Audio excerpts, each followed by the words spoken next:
জনাব শেখ মুজিবুর রহমান, তিনি দেশের প্রধানমন্ত্রী হতে চেয়েছিলেন। এতে দোষের কোনো কিছুই নেই। তিনি তো সংখ্যাগরিষ্ঠ দলের নেতা, তিনি প্রধানমন্ত্রী হওয়ার জন্য উপযুক্ত এবং দাবিদার। স্বাধীনতার চিন্তা তাদের মাথায় ছিল না। সেই জন্য তিনি বললেন, সৈনিকদের কিছু করার নাই, আপনারা ক্যান্টনমেন্টে ফিরে যান, এটা আমরা রাজনৈতিকভাবে মোকাবেলা করব। এই হলো প্রকৃত সত্য আর কি। তখন কিছুদিন, একদিন দুদিন পরেই ব্রিগেডিয়ার মজুমদারকেও পাকিস্তানে পাঠিয়ে দেওয়া হলো গ্রেফতার করে, এবং তারা মিলিটারি ক্র্যাকডাউন শুরু করলো। এবং এই 5টি ইস্ট বেঙ্গল রেজিমেন্টের ব্যাটালিয়ন বিদ্রোহ করে। এদের সাথে 2জন ইপিআর অফিসার, চুয়াডাঙ্গায় মেজর উসমান এবং চট্টগ্রামে ক্যাপ্টেন রফিকুল ইসলাম, এরা দুজনই সাহসী অফিসার, যুদ্ধে যোগদান দিয়েছেন।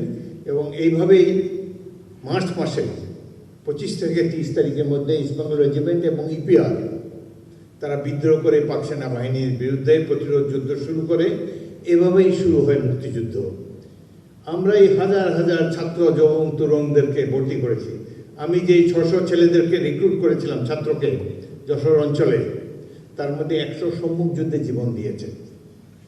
অনেক আক্রমণে তাদের সাথে গিয়েছি। মাত্র 6 সপ্তাহের ট্রেনিং।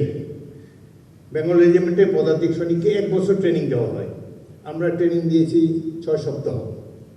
এই 6 সপ্তাহ ট্রেনিংয়ে এই গ্রামীণ যুবকেরা দুঃসাহসী যোদ্ধায় পরিণত হয়েছে।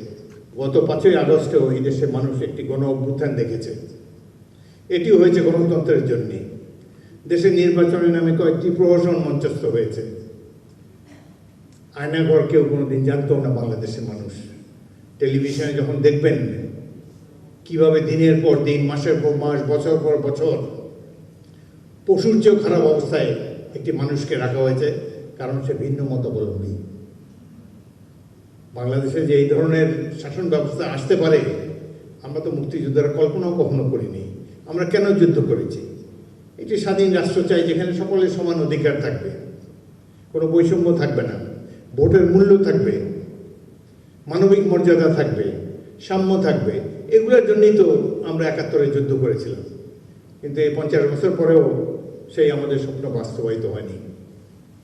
তার কারণে দেশের রাজনীতিকদের ব্যর্থতা, ক্ষমতার প্রতি তাদের লোভ, অর্থের প্রতি লোভ। এবং যেহেতু 71-এ তারা আরামায়েশে ছিল, তাদের জীবন তো বিপন্ন হয়নি। নেতাদের ছেলে মেয়েরা কেউ শহীদ হয়নি, তারা আরামেই ছিল। এবং এখনও আমার মনে হয়, যদি আমরা বিদ্রোহ না করতাম, তাহলে কিছুদিন পরে একটা পলিটিক্যাল নেগোসিয়েশন হতো, শেখ মুজিবুর রহমান প্রধানমন্ত্রী হতেন বাংলাদেশের, পাকিস্তানের, এবং আবার বিজনেস অ্যাজ ইউজুয়াল চলতো। আমরা যারা বিদ্রোহ করেছিলাম, আমাদের ভাগ্যে অন্ধকার ঘনঘটা নেমে আসতো। আমরা 25 জন অফিসার ইস্ট বেঙ্গল রেজিমেন্টের এবং ইপিআরের, আমরা বাংলাদেশ সেনাবাহিনী গড়ে তুলেছিলাম। মার্চ মাসে, এপ্রিল মাসে হাজার হাজার ছাত্র যুবককে ভর্তি করেছি, ট্রেনিং দিয়েছি, তাদেরকে নিয়ে যুদ্ধে গিয়েছি। এই কাহিনী তো বাংলাদেশের সাধারণ মানুষও জানে না, এমনকি সামরিক বাহিনীও আমার মনে হয় জানে না। না হলে আমাদের এই 25 জনের নাম, যারা মার্চ মাসে বিদ্রোহ করেছে, কোনো একটা অনার বোর্ডে তো থাকতো।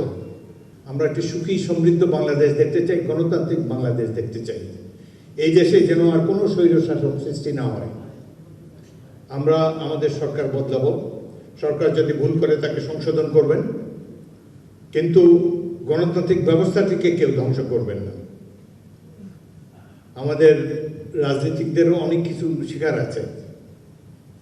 যদি রাজনীতিবিদদের একটা অংশ যদি জীবন বিপন্ন করে 71-এ যুদ্ধ করত, তাহলে এই দেশে আর একদলীয় শাসন হতো না, গণতন্ত্র মর্যাদা পেত।